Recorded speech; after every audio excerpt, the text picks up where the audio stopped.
Pues buenas noches, queridos hermanos de esta iglesia Nueva Vida que tiene misericordia de nosotros y nos invita a volver. Y también gracias a los hermanos de Palabra de Vida, que también hace creo que 5 años que nos conocemos, y enhorabuena por el nuevo pastor. Ya el año pasado estabais felices y contentos y me alegra mucho conocer a Will y su esposa, y celebramos que estéis en Almería con esta iglesia, que el Señor os prospere y os ayude, y que la iglesia sepa estar sujeta también a su pastor y cuidar de ellos también, de la familia pastoral. Amén. Y también veo hermanos del Príncipe de Paz, es la iglesia Príncipe de Paz, pues qué alegría veros, y bueno, y caras nuevas. Y después de lo que hemos cantado y de cómo lo hemos cantado, es que no puede haber mala predicación. No porque el predicador sea bueno, sino porque si el mensaje está en línea con lo que hemos cantado, tenemos que salir aquí necesariamente reforzados, animados y con ganas de amar más a nuestro Dios. Os tengo que decir que los temas que voy a compartir, aunque no son los mismos, pero en esencia sí. El pasado mes de mayo, en el seminario de la Alianza Evangélica Española, en Tarragona, los hermanos me pidieron hablar a pastores de toda España con el lema "Pastores que tropiezan y caen". Y lamentablemente hay iglesias que no tienen pastor por diferentes causas, y una de ellas es porque hay pastores que han tropezado, que han caído, y cuando un pastor especialmente tropieza y cae, digamos que las consecuencias son fatales, son mayores, por lo que representa de testimonio para el pueblo evangélico. Y después de meditar y pensar qué puedo compartir con la iglesia aquí en Almería, pues yo decía, pero ¿y los creyentes? ¿No tropezamos y no caemos? ¿Y la forma en cómo el Señor restaura a sus pastores acaso es diferente a cómo el Señor restaura a sus hijos? ¿Acaso la palabra no es la misma, el espíritu no es el mismo y los principios no son iguales, independientemente del alcance de la caída? Así que nos situamos. Hoy vamos a considerar posiblemente una de las caídas más escandalosas que vemos en la Escritura, en la vida de un pastor, de un hombre de Dios, de un siervo de Dios, de un rey llamado David. Y de cómo cayó y de qué manera. Pero de cómo el Señor lo restauró y de qué manera. Y mañana vamos a ver la caída de un joven. Una caída distinta. No cayó en adulterio ni en homicidio, pero sí abandonó a Pablo y a Bernabé en su primer viaje misionero. Hablaremos de la caída de Juan Marcos. Y esta caída es especialmente importante porque muchos jóvenes en nuestras iglesias, y no tan jóvenes, que han abandonado en algún momento determinado un ministerio, una labor, luego cuesta mucho hacer que vuelvan de nuevo al servicio al Señor. ¿Y por qué? Hay también restauración para ellos, para cada uno de nosotros. Veremos también la caída del hijo pródigo, bueno, de uno de los 2 hijos pródigos, del hijo menor, que abandonó la casa paterna, pero que el Señor luego lo restauró. ¿Y de qué manera? Viendo ahí la figura del Padre. Y veremos, por supuesto, una de las caídas más conocidas y más tristes de toda la Biblia, que es la caída de Pedro, con la negación y la traición a su maestro. Eso será el último día. Así que, hermanos, vamos a nuestro cuestionario que nos va a ayudar. Cuando Pepe, el pastor, le entregué la hoja, me dijo: ¡alá, qué imagen tan fuerte! Pues la imagen es fuerte, es gráfica, pero más fuertes son las consecuencias de la caída y de la cantidad de relaciones que se rompen y de corazones que se quebrantan. Es por eso que aquí he puesto, debajo de este texto, ahí no aparece, pero en vuestras notas sí, un versículo, es la doxología de Judas, que dice: y aquel que es poderoso para guardaros sin caída y presentaros sin mancha delante de su gloria con gran alegría, al único y sabio Dios nuestro Salvador, sea gloria y majestad, imperio y potencia, ahora y por todos los siglos. Amén. El Señor nuestro Dios es poderoso para guardarnos sin caída. Para tratar pues el tema de la renovación y restauración del creyente, me he centrado en estos pasajes y principalmente el tema de hoy estará centrado en el Salmo 51, que es conocido como la guía del pecador. Es el salmo del penitente, de aquel creyente que, sabiendo que ha fallado, que ha caído, se confiesa a Dios de esta manera. Vamos al Salmo 51 y encontraremos ahí, no importa en qué Biblias tenga y qué versión, este salmo se atribuye a David, con mención expresa de la circunstancia que lo motivó a escribir. Solo una persona que ha vivido tan de cerca las profundidades del pecado y la grandeza de la gracia de Dios, solo una persona así puede escribir un salmo como este. Este salmo surge de lo más profundo del corazón de un creyente que ha pecado. Y el Salmo 51 siempre lo debemos considerar junto con el Salmo 32. Los tenemos que leer en paralelo, porque en el Salmo 51, ya que los dos fueron escritos después de la caída de David, el Salmo 51, David pide perdón a Dios por su pecado. Veremos cómo lo hace. Mientras que en el Salmo 32 está el registro de su confesión y su total y completa restauración. Así que antes de entrar en el corazón roto y herido de este pastor, de este rey David, quisiera decir que todos nosotros, sin excepción, en mayor o menor medida hemos caído. Cuanto menos, aunque no lo hayamos hecho de esta manera, ni de la manera que veamos estos días, quizás no hemos traicionado tan abiertamente al Maestro como lo hizo Pedro, pero cuanto menos todos nos hemos deslizado. En cuanto a mí, dice el salmista en el Salmo 73, por poco se deslizaron mis pies, viendo la prosperidad de los impíos, por poco.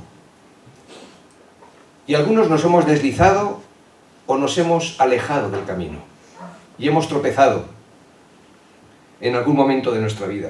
Ahora, los pecados de la conducta, y lo que vamos a ver hoy es un pecado de conducta escandaloso, que ha roto completamente la vida y la familia de David.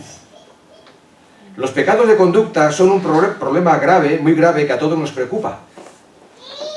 Pero los pecados de conducta son un síntoma de un problema aún más profundo, que es el problema que anida en el corazón del ser humano.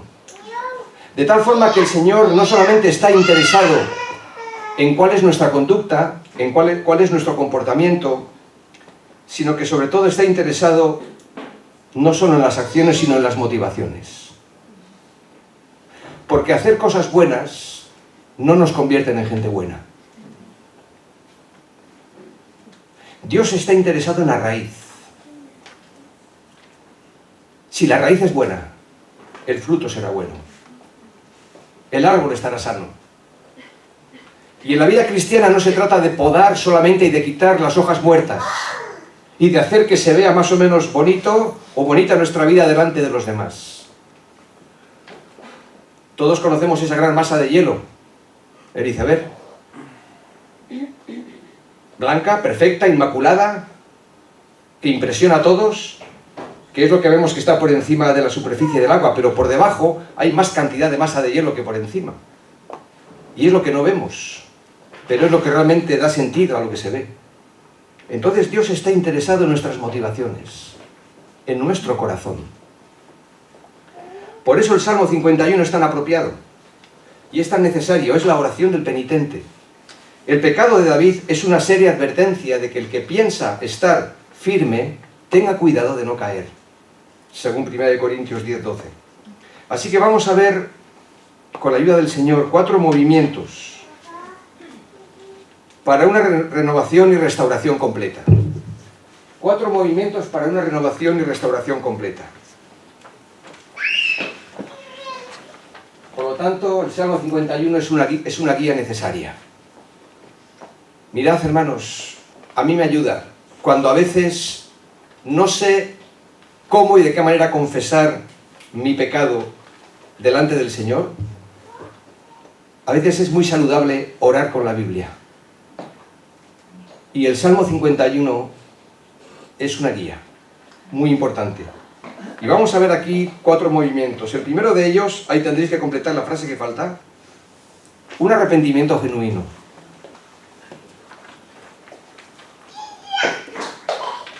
Dice el Salmo 51, versículos 1 al 5.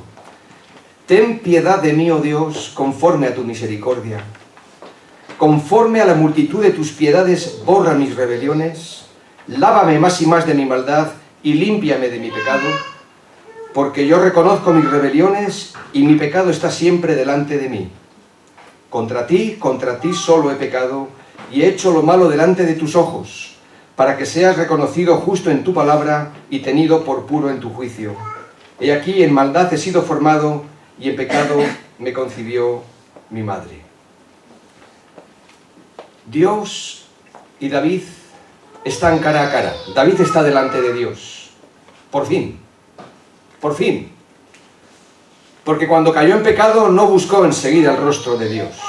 El Salmo 32 nos va a decir que cuando callé se envejecieron mis huesos. Así que estuvo un tiempo resistiéndose y apartándose del Señor. Pero David está ahora delante de Dios. Y lo primero que vemos en él es una profunda convicción de pecado y del pecado que ha cometido. Sus primeras palabras son una súplica sincera cuando dice: ten piedad de mí, oh Dios. Esta es la expresión de alguien que sabe que no tiene ningún derecho a recibir la misericordia que solicita. No tiene ningún derecho y él lo sabe.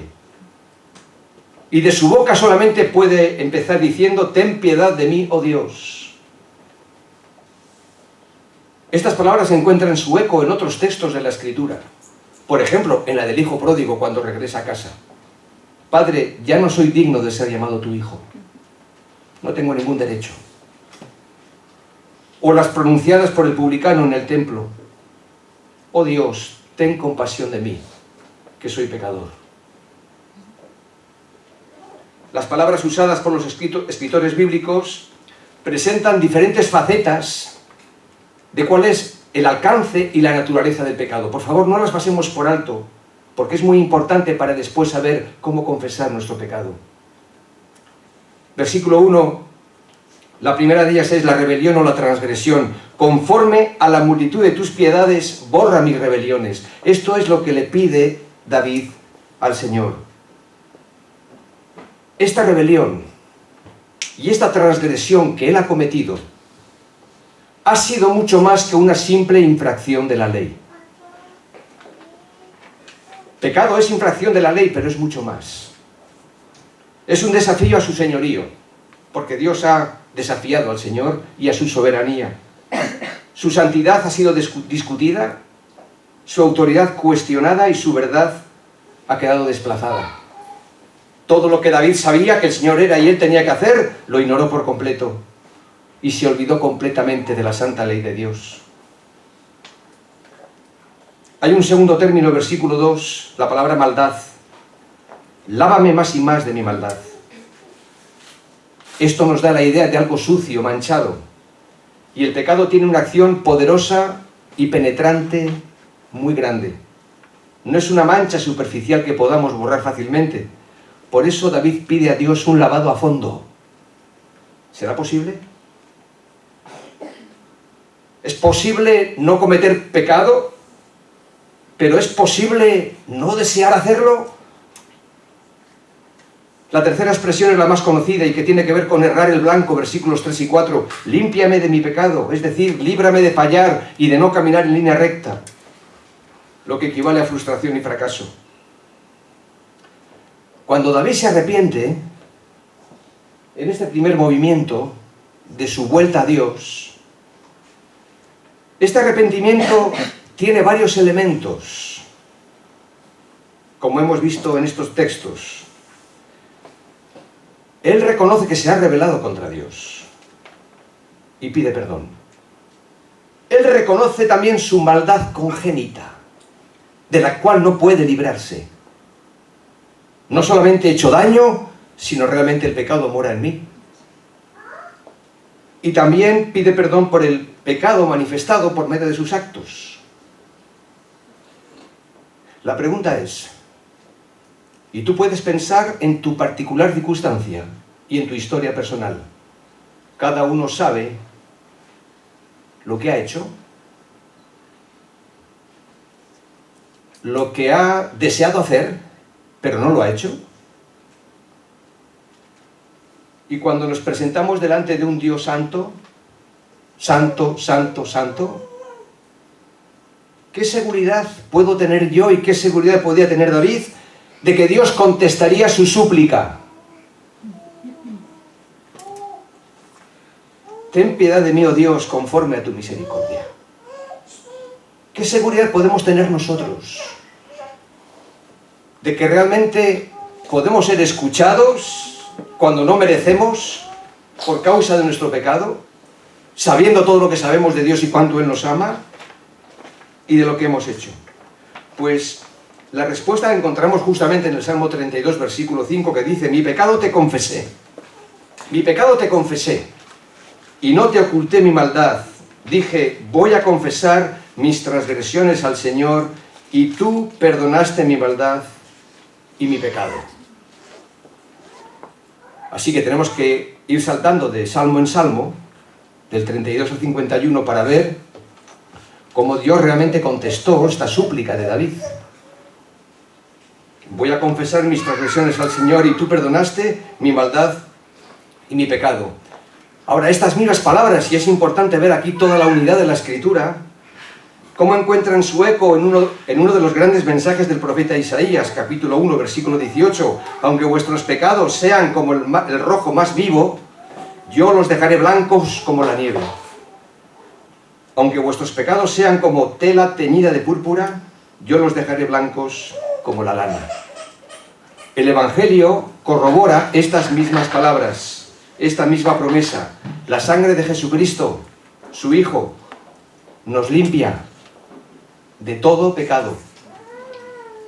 Si confesamos nuestros pecados, si lo sabes, dilo conmigo: si confesamos nuestros pecados, Él es fiel y justo para perdonar nuestros pecados y limpiarnos de toda maldad. No solo perdonar, también limpiar. Pero para que esto suceda, y vamos a ver cómo sucede, porque es la obra del Espíritu en nosotros, hay un primer movimiento, un primer paso, un arrepentimiento genuino. David no solo tiene una convicción profunda del pecado que hay en él, sino también de la gravedad de los hechos ocurridos. Versículos 3 y 4 dice: porque yo reconozco mis rebeliones. Muy importante. No esconder, no ocultar, sino confesar. Yo reconozco mis rebeliones. Este es el sentido de la palabra confesar. Confesar es lo mismo que lo que Dios dice sobre un asunto. Si Dios dice que eso está mal, pues eso está mal. Y yo confieso y digo lo que Dios piensa al respecto. Notad que el pecado, versículo 3, la segunda parte, se convierte casi en una obsesión para David. Y mi pecado está siempre delante de mí. Ojalá que hubiera sido esto una obsesión para él antes de cometer el pecado. Pero él es consciente ahora de lo que ha sucedido y de lo que puede ver dentro de su corazón por la obra del Espíritu en su vida. No solo se aflige por las consecuencias del pecado, que son muy graves, por cómo afectan a terceras personas y por cómo afectó al pueblo y a su propia familia, sino que se aflige por el pecado mismo. Reconoce y confiesa la gravedad de los hechos como una ofensa contra Dios por encima de cualquier otra ofensa, aunque muchas personas se vieron afectadas. Esta confesión, versículo 4, está ligada a la perfecta justicia de Dios. Lo leo en varias versiones porque aclara un poquito más el sentido ahí en el versículo 4.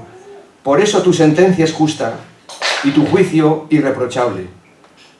La Nueva Traducción Viviente dice: queda demostrado que tienes razón, Señor, en lo que dices, y que tu juicio contra mí es justo.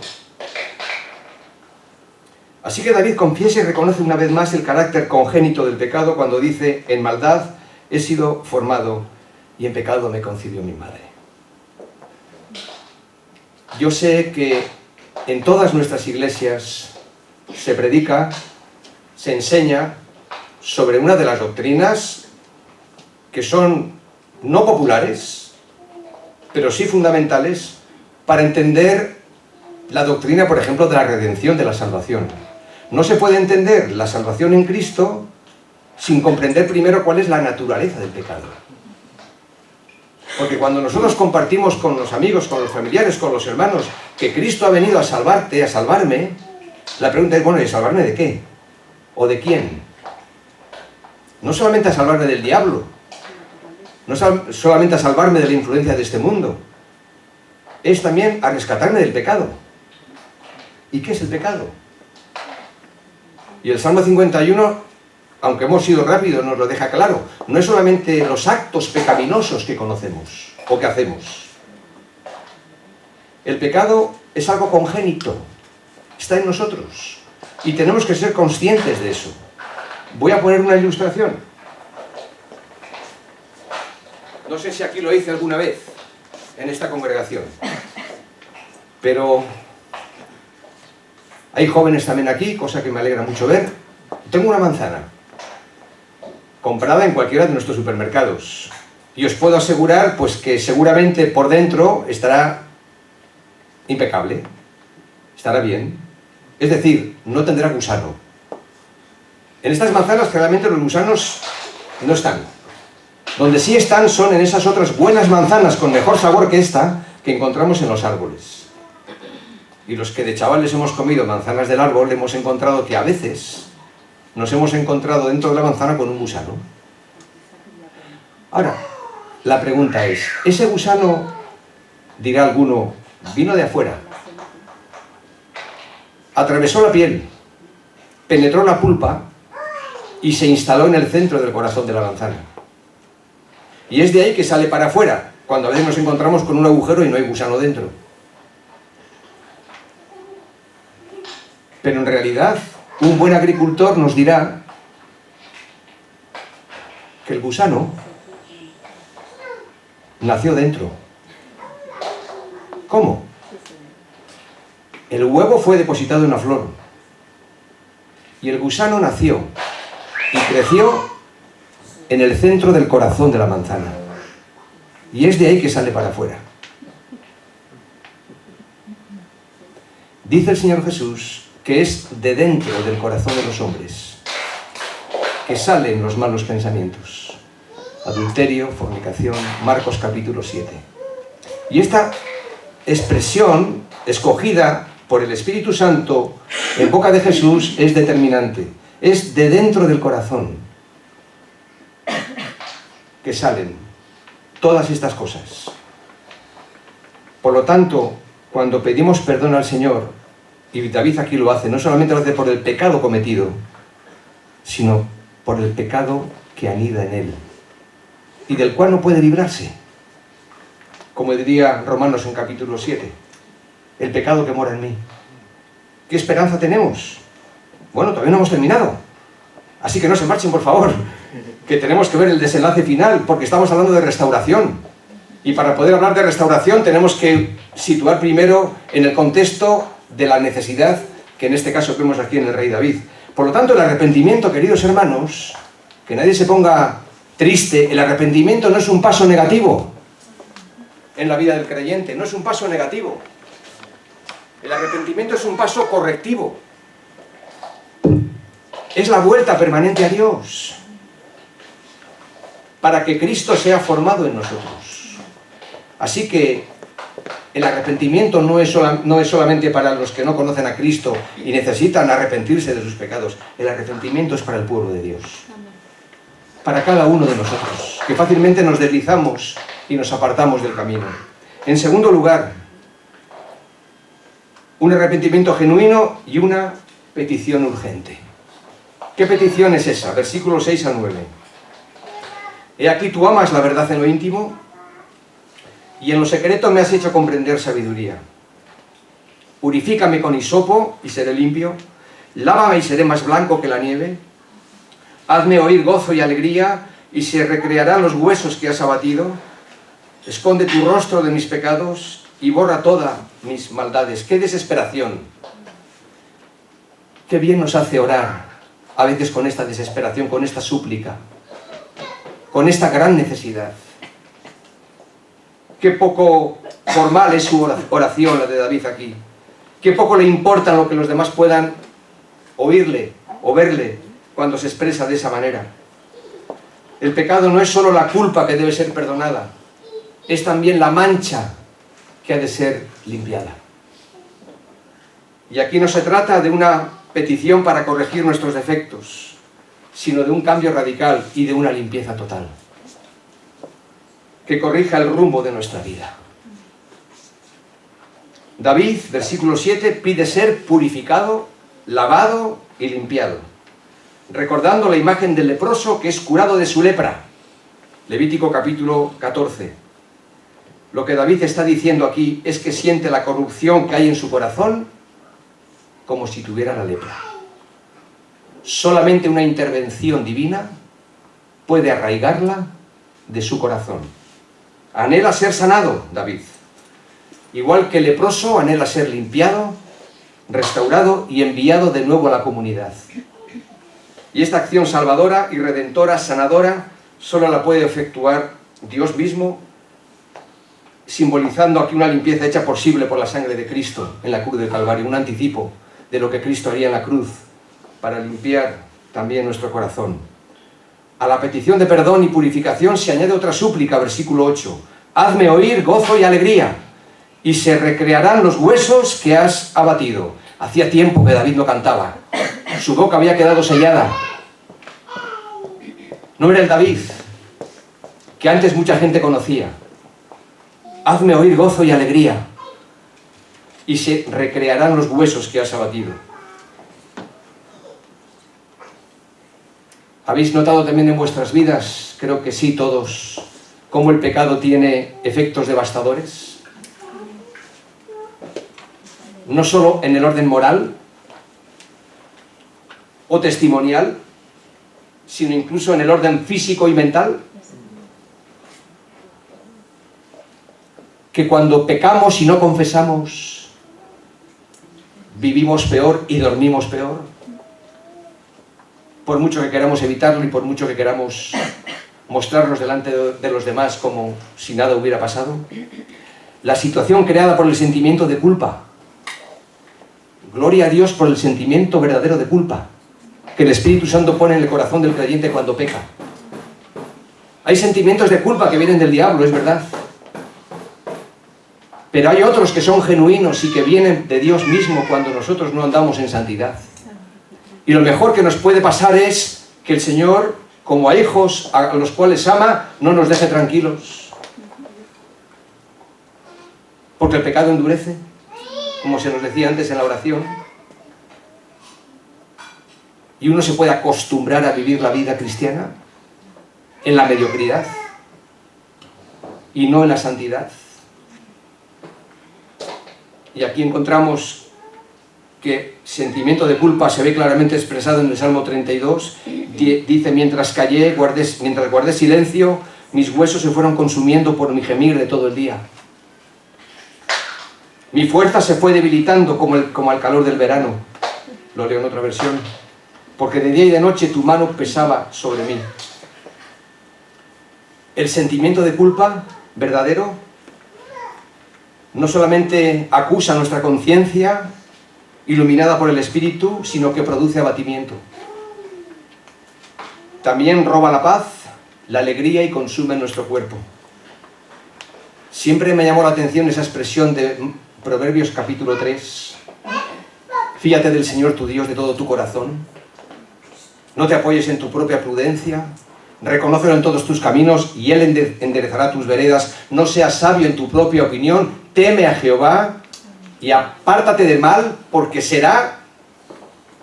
¿Qué dice? Medicina para tus huesos. Medicina para tus huesos. Hay vigor y hay salud en el plano físico, aún en el plano físico, cuando andamos delante de Dios en honestidad y en verdad. Y eso está demostrado hasta científicamente.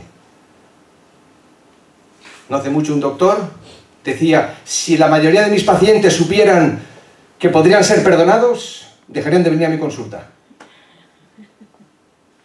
Porque el perdón y el perdón de Dios trae sanidad al corazón y a la vida. La petición de David es aún más insistente, verso 9, esconde tu rostro de mis pecados. Es decir, cúbrelos, escóndalos de tu vista, bórralos de tu libro de cuentas, olvídalos para siempre, que desaparezcan, Señor, como se desvanece una nube por los rayos del sol. Isaías 44, 22 dice así, yo deshice como una nube tus rebeliones y como niebla tus pecados. Vuélvete a mí, porque yo te redimí. Tenemos un Dios perdonador, pero tenemos que arrepentirnos de corazón y tenemos que suplicar su bendición. Una petición urgente, pero también una transformación interna. Una transformación interna. ¿Cómo? Versículo 10. Y subraya esta palabra, crea en mí, oh Dios, un corazón limpio. Y renueva un espíritu recto dentro de mí. No me eches de delante de ti, y no quites de mí tu Santo Espíritu. Vuélveme el gozo de tu salvación y espíritu noble me sustente. Entonces enseñaré a los transgresores tus caminos y los pecadores se convertirán a ti. Es necesaria una acción poderosa del Espíritu Santo que neutralice, que frene, que pare el poder y el avance del pecado. Y esta acción solamente la puede producir el Espíritu Santo de Dios. Por eso David suplica, crea en mí un corazón limpio. Lo que David necesita y lo que tú y yo necesitamos, aunque no hayamos caído estrepitosamente, es un trasplante de corazón. Un nuevo corazón. Un milagro. Porque solo de un corazón limpio, renovado, transformado, puede brotar un comportamiento digno. Y nosotros no podemos combatir esa corrupción. ¿Tú puedes combatirla? ¿Por ti mismo, en tus propias fuerzas? ¿Te propones leer la Biblia y la lees y la tenemos que leer? ¿Te propones cada día no pecar y tenemos que proponernos no hacerlo? ¿Pero es por la ley que vamos a conseguir triunfar? No podemos combatir esa corrupción tan profunda que hay en nosotros. Lo que necesitamos es mucho más que una obra de reparación. Lo que necesitamos es más que buena voluntad para no caer, para no pecar. Es una regeneración espiritual y moral que veremos que es posible. No la podemos producir nosotros, pero hay quien es especialista en restaurar y en enderezar lo torcido. No solo necesitamos ser limpiados de nuestros actos pecaminosos, sino del dominio del pecado. Esta transformación interior, aún para nosotros los hijos de Dios, implica un acto creador de Dios. Ya Dios nos dio un corazón nuevo y transformó nuestro corazón de piedra en un corazón de carne cuando nos convertimos a Cristo Jesús. Lo recuerdas, ¿verdad? ¿Has experimentado en Cristo esa salvación? Contando en que todos aquí lo hayamos hecho. Pero ahora Él, siendo un hijo de Dios, David, siendo un hijo de Dios, le pide al Señor que haga un milagro. Crea en mí. Y el verbo aquí es el mismo término que encontramos en Génesis capítulo 1. Bará. Para indicar la acción de Dios en la creación. Dios creó de la nada el mundo. Dios creó los cielos y la tierra. Solo el poder del Espíritu que puso orden en una tierra desordenada puede poner orden en una vida arruinada. Un milagro. Y muy importante esto también de cara a las adicciones. Yo para nada estoy en contra de que haya hermanos en Cristo, especialistas, profesionales, en ayudar a tratar, diagnosticar una enfermedad, una patología y una adicción. Pero no hagamos como el rey Asa, que cuando llegó al final de sus vidas y enfermó de los pies, dice el texto ahí en el libro de Reyes, que no buscó a Dios, sino que buscó a los médicos. Y no digo que no hay que buscar a los médicos. Lo que estoy diciendo es que tenemos que buscar, aún en nuestra desesperación y en nuestra necesidad, a Dios y en una intervención sobrenatural sobre nuestras vidas. Porque si ya lo hizo antes, cuando no éramos suyos, y pasamos de muerte a vida, por el poder del Evangelio, cuando luego en la vida cristiana tropezamos y caemos, ¿acaso no podemos salir del estado en el que nos encontramos? Con la ayuda de los hermanos de la Iglesia, de la palabra, del Espíritu Santo, pero sin dejar de pedirle al Señor una transformación interna en nuestro corazón. Solo el Dios que hizo resplandecer la luz y disipar las tinieblas puede iluminar la mente oscurecida mediante el conocimiento de su gloria. 2 Corintios 4:6. Lo que David está pidiendo es una transformación que le permita perseverar en su vida de rectitud, porque él quiere agradar a Dios. Mirad, yo conozco hermanos queridos que quieren agradar a Dios. Su anhelo y su deseo es ese, pero se ven frenados por diferentes situaciones que hace que no avancen, que no prosperen. Y David aquí suplica una transformación interior que viene sobre él y sobre el creyente cuando éste decide vivir en comunión y someterse a la acción del Espíritu Santo. David es consciente de lo que está en juego si este cambio no se produce. Y esto es serio. Porque David es consciente de que si algo nuevo no ocurre, porque ya no se trata solamente de pedir el perdón de los pecados, sino también de ver cómo frenar la maldad que hay en su corazón.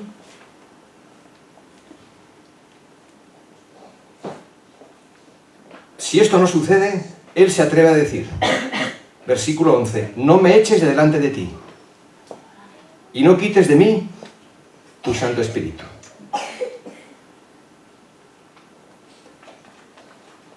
David, cuando dice estas palabras, casi con total seguridad, tiene en su recuerdo la experiencia del rey Saúl, que acabó siendo rechazado por su continua desobediencia.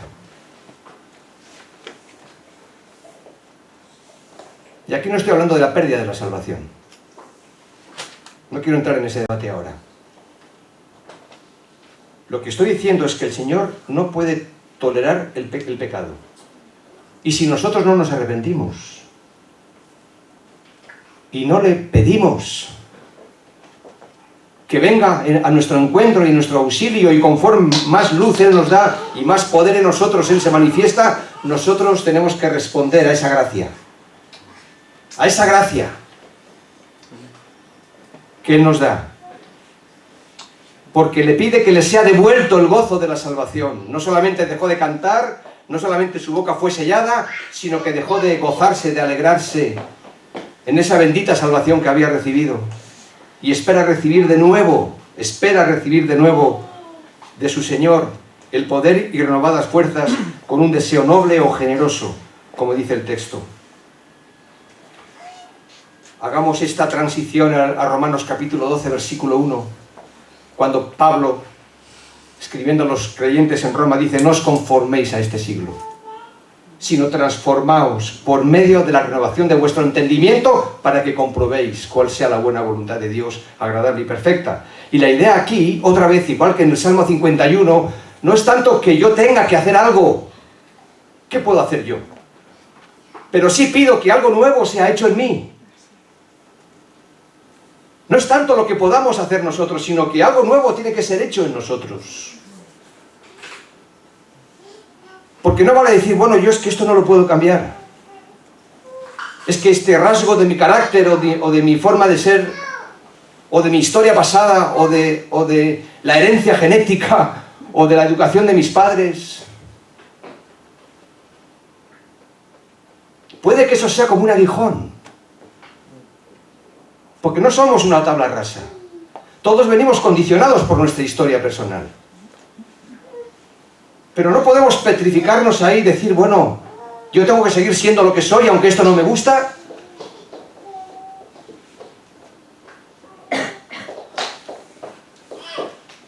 El creyente debe transformarse a partir de lo que tiene dentro, que es su nueva vida en Cristo y la persona bendita del Espíritu Santo.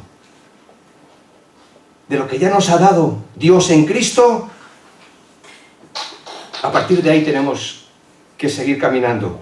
Y el medio para producir este cambio, que el término es metamorfosis, cuando esa oruga se convierte en una hermosa mariposa, para producir este cambio, aunque la iglesia, los hermanos, la consejería, todo eso nos pueda servir y ayudar, básicamente para producir este cambio es necesario el poder de la palabra y la acción del Espíritu Santo. Si solo tenemos la letra, nos secamos. Si solo tenemos el Espíritu, nos inflamos. La letra, o sea, la palabra y el Espíritu siempre van juntos. Y tenemos que esperar y buscar.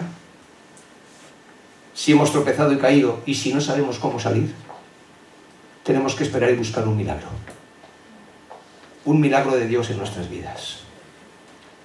Como si tenemos que apartarnos y tomar tiempo para orar, ayunar y buscar del Señor como el rey David lo hizo. Aquí el contexto de esa oración no se nos explica, pero no me lo imagino a David de una manera improvisada, rodeado de sus amigos y familiares, levantando esta oración.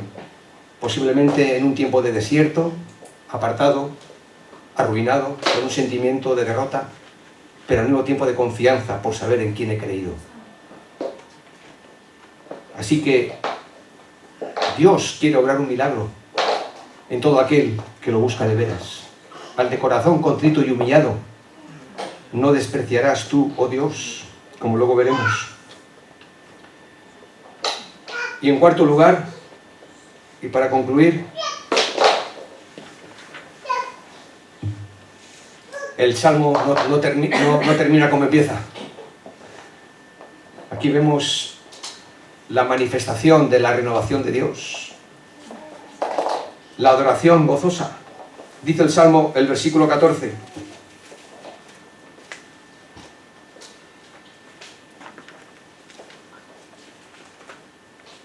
Líbrame de homicidios, oh Dios, Dios de mi salvación. De esto sabía mucho David. Líbrame de homicidios. Cantará mi lengua tu justicia. Señor, abre mis labios y publicará mi boca tu alabanza. Me encantó el primer himno cántico de esta noche. Porque no quieres sacrificio que yo lo daría, no quieres holocausto. Los sacrificios de Dios son el espíritu quebrantado, al corazón contrito y humillado. No despreciarás tú, oh Dios. Haz bien con tu benevolencia, Sión. Edifica los muros de Jerusalén. Entonces te agradarán los sacrificios de justicia, el holocausto u ofrenda del todo quemada. Entonces ofrecerán becerros sobre tu altar. El resultado de todo esto, de un arrepentimiento genuino, que entiende, que percibe que no solamente son los actos pecaminosos, sino el mal de mi corazón. Ese arrepentimiento genuino, esa petición urgente de decirle, Señor, como tú no hagas algo, yo no puedo hacer nada. Y esa transformación interna que el Espíritu Santo opera en David, el resultado es una adoración gozosa. Ahora puede anunciar a otros lo que antes no podía anunciar, la grandeza de la misericordia de Dios. Y en especial para los que han tropezado y para los que han caído. Sellando su compromiso ahora de amor con un pacto. Qué importantes son los pactos. Qué importantes son los compromisos que tomamos. y también un canto de alabanza. Versículo 14, cantará mi lengua tu justicia, publicará mi boca tu alabanza. Al tiempo que promete adorarle y servirle en la debida actitud. Al corazón contrito y humillado no despreciarás tú, oh Dios.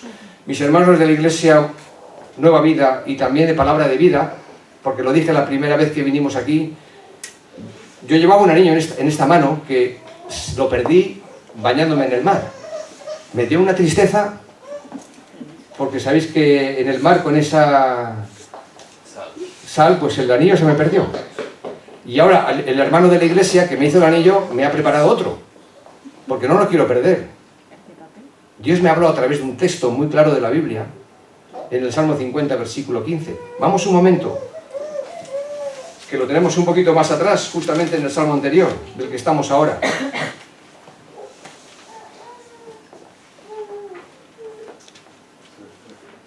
Dice, invócame en el día de la angustia, te libraré y tú me honrarás.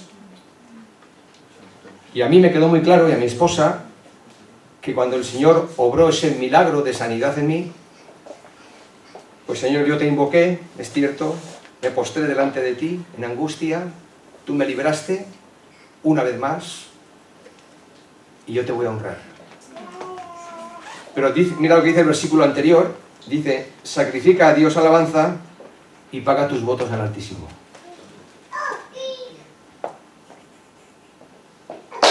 Hemos hecho un pacto con Cristo, ¿recordáis? Él, su parte, la ha hecho perfecta. Él llevó ese pacto hasta las últimas consecuencias. Murió en la cruz. Lo entregó todo por nosotros.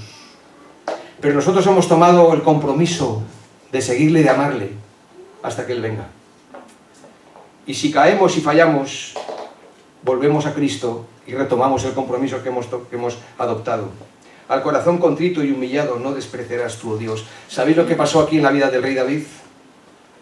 Algo que le cambió toda su manera de vivir y todo su modo de pensar. Cuando la mente asimila la verdad del Evangelio,